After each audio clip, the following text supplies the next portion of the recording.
Volume E, The Operational Logic of the Traditional Dynastic Cycle. 第一卷传统王朝周期率的运行逻辑。The ultimate proposition of traditional Chinese political civilization is undoubtedly the dynastic cycle of rise and fall. The rise is sudden, the collapse is swift. From the establishment of the Qinghan imperial system to the Daoguang and Xianfeng reigns of the late Qing, for more than 10 years, the unified empire repeatedly followed a closed loop: founding, prosperity, decline, collapse, and reconstruction. Population plummeted amid the chaos of dynastic replacement. Land annexation and peasant uprisings alternated as the main social contradictions. The bureaucracy slid from integrity and efficiency into corruption and involution. State finance fell from abundance to bankruptcy. Frontier nomadic incursions and domestic popular resistance struck the regime in turn. All this solidified into what later generations repeatedly discuss as the historical cycle. This cycle cannot be explained merely by moral decline or the wisdom or folly of rulers.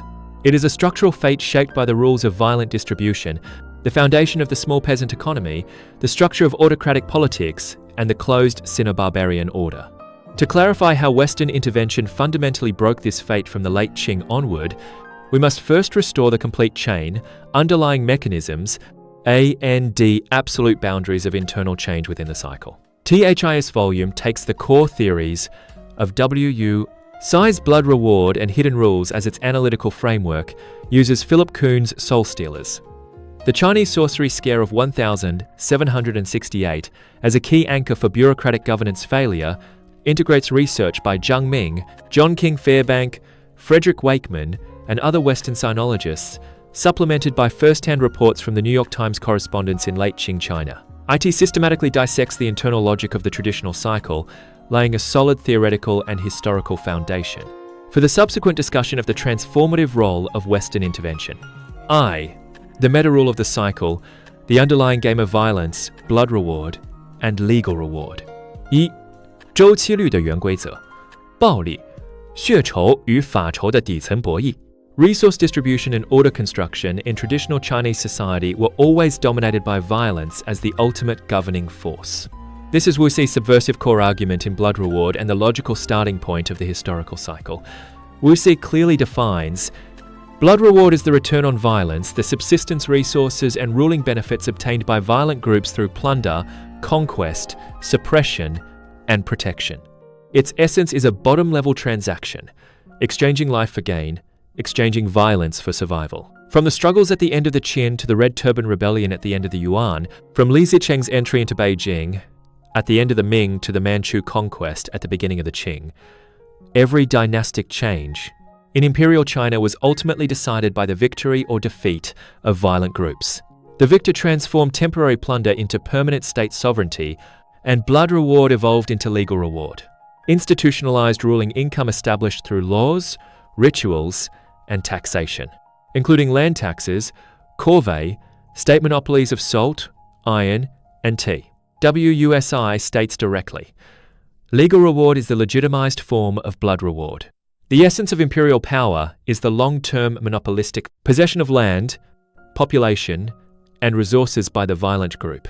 All under heaven is the king's land, all within the seas of the king's subjects is the ultimate expression of legal reward. Under this violence-based meta-rule, early dynasties almost universally adopted low taxes, rest for the people, and clean governance. This stemmed not from moral consciousness, but because the new violent group had exhausted its blood reward costs through prolonged war and needed to restore production, consolidate rule, and reduce the cost of maintaining violence. The rule of Wen and Jing, Han, the reign of Zhengguan, Tang, post-founding recovery, Ming, and the Kangqian Golden Age, Qing, all followed this logic of maximizing violent returns. But beneath prosperity, fissures already grew. A S-rule stabilized, imperial, bureaucratic, military, and public expenditures expanded. Formal fiscal revenue became insufficient. Hidden rules emerged as a supplement to legal reward. Zhang Ming's research shows that a Ming county magistrate's official salary could barely cover living costs, let alone office expenses. Even the Qing integrity stipend was inadequate. Grey income's ice respects, charcoal respects, routine fees, and surcharges became necessary for survival, evolving into a top-down exploitation chain. The essence of hidden rules is that bureaucrats use their legal power to extract protection fees from the people.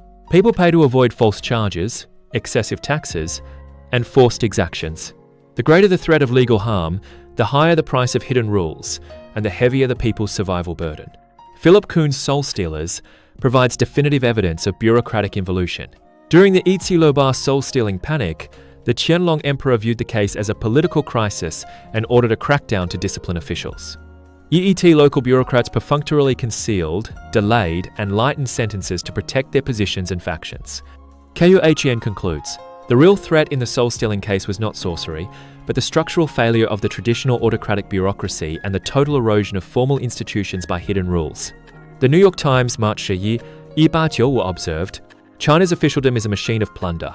Only 30% of taxes enter the treasury, 70% goes into officials' pockets. Public services become tools for extortion. This system dooms the empire to collapse. When hidden rules push the people beyond survival, the cost of submission exceeds the cost of rebellion. Uprisings erupt. The Ming's three surtaxes exemplify this reversal. Excessive levies drove peasants to rebellion, collapsing the legal reward system. The realm returned to violent competition until a new violent group unified the country, restarting the cycle.